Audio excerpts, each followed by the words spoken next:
Hi friends. நம்ம ஒரு 2 ஸ்லேட்ட எடுத்துக்குவோம். ஒண்ணு நம்ம வச்சிருக்கோம். இன்னொன்னு ஒரு 2, 3 இயர்ஸ் குழந்தைங்க கிட்ட குடுக்குறோம். நம்மளும் எழுதுறோம், அந்த குழந்தையும் எழுத சொல்றோம். நம்ம அத இப்படி எழுதிருவோம். இதுவே ஒரு குழந்தைய "நீ ஆனா போடு" அப்படின்னு சொன்னோம்னா, ஓகேன்னு சொல்லிட்டு அந்த குழந்தையும் நமக்கு ஏதாவது கிறுக்கி இந்த மாரிலாம் பண்ணுவாங்க இல்லைங்களா?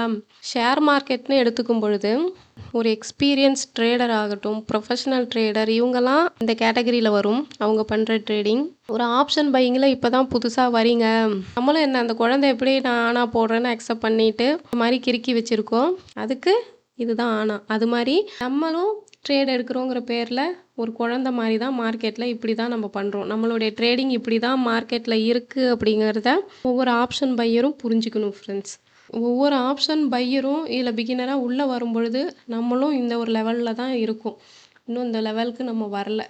நெனச்ச இடத்துல என்ட்ரி போடுறது, ஸோ அர்ஜென்ட்டா என்ட்ரி போடுறது, ஓவர் ட்ரேட்ஸ் பண்ணுறது, எஸ்எல் இல்லாம ட்ரேட் பண்ணுறது, பொசிஷன் சைஸ் என்ன வச்சுருக்கோம், நம்மளுடைய ரிஸ்க்கு கால்குலேட்டிவ் கிடையாது. நம்ம எங்கே என்ட்ரி ஆக போகிறோம், எங்கே எக்ஸிட் ஆக போகிறோம், எவ்வளோ ப்ராஃபிட் நமக்கு வேணும், எதுவுமே தெரியாத நம்ம என்ன பண்ணுறோன்னா ட்ரேட் எடுக்கிறோம்.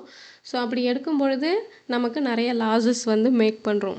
குழந்தை கையில் ஒரு நோட்டு பென் கொடுத்தா அது என்ன பண்ணுமோ, ஸோ அதே மாதிரி தான் ஒரு ட்ரேடிங் பிளாட்ஃபார்மில் நீங்கள் போய் உங்களுடைய கேபிட்டலை கொடுத்து உங்களை பண்ண வைக்கும்போது அது இருக்கும் ஃப்ரெண்ட்ஸ். பிகாஸ் இந்த லேர்னிங் பண்ணுறதே 10%ன்னு சொல்லியிருக்கோம்.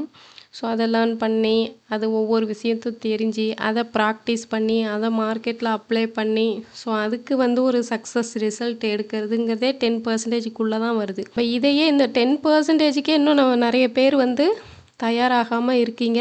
உங்களுடைய காசு நீங்கள் தான் சேஃபாக வச்சுக்கணும். Thank you friends.